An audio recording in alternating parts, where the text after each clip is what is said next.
নিখুঁত পরিকল্পনায় ইরানের বেশ কয়েকজন মাথাকে দুনিয়া থেকে সরিয়ে দিয়েছে ইসরায়েল। এরপরই চরম প্রতিশোধের ঘোষণা দিয়ে হামলার জবাব দিয়ে যাচ্ছে তেহরান। তবে শুধু মিসাইল আর ড্রোন, মোটা দাগে এই দুই সমরাস্ত্র ছাড়া ইসরায়েলে অন্য কোনোভাবে হামলা চালাতে দেখা যায়নি ইরানকে। অন্যদিকে ড্রোন ও ক্ষেপণাস্ত্র ছাড়াও আকাশসীমা লঙ্ঘন করে তেহরান সহ বিভিন্ন স্থানে সরাসরি বিমান হামলা চালিয়েছে ইসরায়েল। হামলায় সবচেয়ে বেশি ক্ষতিগ্রস্ত হয়েছে ইরানের ইসলামী বিপ্লবী গার্ড বাহিনী। এই বাহিনীর তত্ত্বাবধানেই চলে দেশটির ব্যালিস্টিক মিসাইল কর্মসূচি।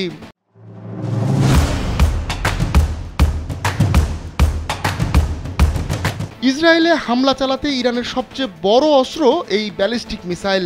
তেহরানের হাতে রয়েছে স্বল্প থেকে দূরপাল্লার সব ধরনের ক্ষেপণাস্ত্র।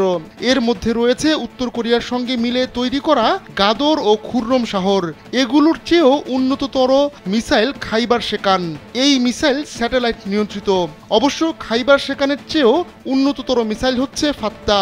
এই মিসাইলকে সহজে ভূপাতিত করা যায় না। গেল সপ্তাহে ট্রু প্রমিস 3 অভিযানের শুরু থেকেই ইরান ব্যালিস্টিক মিসাইল দিয়ে হামলা চালিয়েছে, এমনটাই বলছে আন্তর্জাতিক গণমাধ্যম। নিউ ইয়র্ক টাইমসের এক প্রতিবেদনে বলা হয়েছে প্রায় 200টি মিসাইল ছুড়েছে ইরান। তবে অধিকাংশ মিসাইলই ভূপাতিত করেছে ইসরায়েলের অ্যারো 2 ও অ্যারো 3 ইন্টারসেপ্টর। তাদের সাহায্য করছে মার্কিন নৌবাহিনীর ডেস্ট্রয়ার।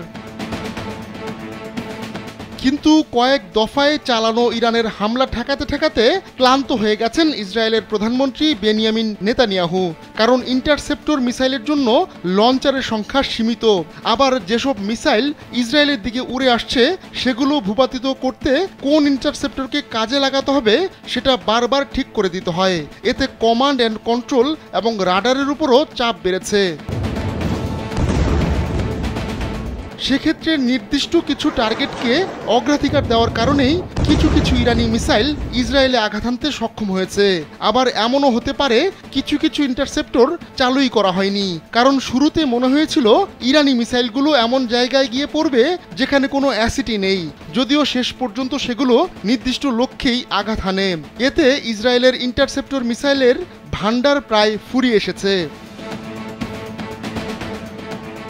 আহমদুল্লাহ শিকদার, কালবেলা।